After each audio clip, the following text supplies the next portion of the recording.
I wish I'd known these 4 things before getting the Sony ZV-e10. The ZV-e10 is an incredible little camera that I've used to shoot films, TV commercials, and all kinds of things. In fact, you can get footage that looks just as cinematic from this little camera as you can from a much more expensive camera like the A7S III and FX6 even. Just take a look at this shot I recorded on the Sony ZV-e10 compared to the same shot on the A7S III. This take was actually from a short film that I shot on the Sony ZV-e10 to prove that you don't need tens of thousands of dollars worth of expensive equipment to shoot incredible films. I'll leave a link to the behind the scenes feature in the description that goes through all of the details about how I use this little beast to make a professional film. But even if it can shoot powerful footage, the ZV-e10 is far from the perfect camera. So in this video, I'm going to break down the 4 things that you absolutely should know before buying the camera or shooting your next project with it. And if you stick around to the end of the video, I'm going to give you the real secret on how to shoot cinematic footage on this camera like the footage you're seeing on screen now. Now, the first thing that I wish I'd realized before buying the Sony ZV-e10 is that there's no in-body stabilization in this camera. In more expensive cameras like the A7S III, there's basically a gimbal built inside the camera that stabilizes the footage for you. This makes a huge difference when hand-holding the camera because it keeps your footage from looking so shaky, which is something that can completely ruin your films. In the marketing originally put out for the ZV-e10, Sony made it seem like they'd included this function in the camera, but in reality, there's only active stabilization, not IBIS. So instead of having a gimbal built into the camera, it just crops into the footage by 40% and adds digital stabilization, which isn't nearly as ideal. Personally, I don't even recommend shooting with this feature because of the crop that makes it much harder to get the background blur behind the subject when enabled. It also makes it a lot harder to get good wide shots since it's so cropped in. That means when you use this camera, you're gonna have to use some kind of stabilization, something like a gimbal or tripod, just to make sure that your footage isn't coming out all jittery and shaky like it normally does from just hand-holding the camera. Personally, I like to use a monopod, which is what I use to shoot the short film My Story, the one that I mentioned at the beginning of the video. I just use a monopod for the majority of the shoot to get the handheld look for the footage without having the actual harsh jitteriness of handheld footage. And for the end of the film, after the fight is over, I just use a tripod to make the final scene feel a bit more grounded and calm rather than intense and unstable like the rest of the film. Another option for stabilizing the camera is to rig it out like I have here with a cage, side handles, battery power, and all this. All this adds weight to the camera, which makes it a lot more stable when you're shooting. It's not going to be quite as good for using as a monopod or tripod or something like that, but it's definitely going to be better than nothing. Now, I've got a whole tutorial on how I rig out the camera like this on my channel, so just go ahead and click the link in the description if you want to check it out. The second thing that you should be aware of before getting the ZV-e10 is the small body of the camera. Now, pretty much everybody knows that this is a pocket-sized camera, and for a lot of people, that may be a plus, especially if you're going to be traveling with it a lot. But that small body also comes with a pretty big drawback that not a lot of people online that I'm seeing are talking about, and that drawback is hand cramps. You can see how poorly the camera fits into my hand, which means if I just run a whole day holding it for the shoot, my hands are going to be cramping up pretty bad by the end of the day.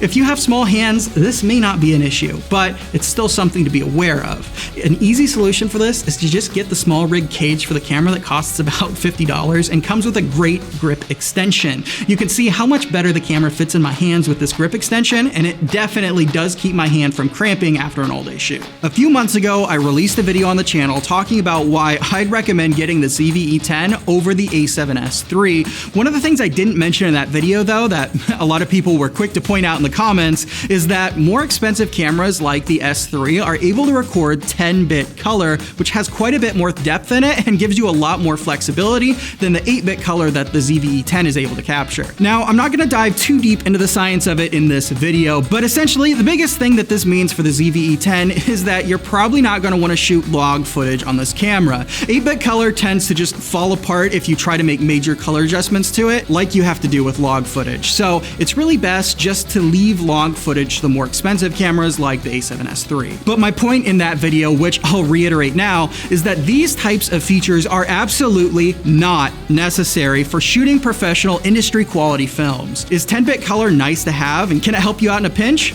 Yeah, absolutely. But 10-bit color, shooting in log, and making major adjustments to color in post is just not a need to have. And to prove it, here's a shot I recorded outside on a bright sunny day on the A7S III to really show the benefits of shooting lighting in log. And here's the same shot recorded in the ZV-e10. I intentionally shot this outside with no additional lighting and some shadows over the subject and some dark objects in the background to give the log footage the most advantage possible. Does the a7S III do a better job of preserving the highlights in the sky? Sure, but it's probably difficult to even see in this video because YouTube's adding a bunch of compression to it. This is definitely something that I wish I was aware of before buying the a7S III or the ZV-e10, but regardless of the camera that you're shooting on, really you should be addressing exposure issues with your lighting, not with your exposure settings or post-processing features. At the end of the day, it's the person holding the camera that makes a powerful film, not the features or specs that you have access to. You absolutely do not need to shoot in log to make cinematic, awe-inspiring films. But when you're planning a film shoot with the ZV-e10, you definitely should anticipate not shooting in log since you'll be working with 8-bit footage. The fourth thing you need to account for when you shoot with the ZV-e10 is probably something you're already aware of, and that's the camera has a cropped APS-C sensor, which means it's more difficult to get that blurred out background look like you get with full frame cameras. There are definitely some other factors that make footage from crop sensor cameras look different, but that's really the main thing that you're going to want to be accounting for with the ZV-e10. Thankfully,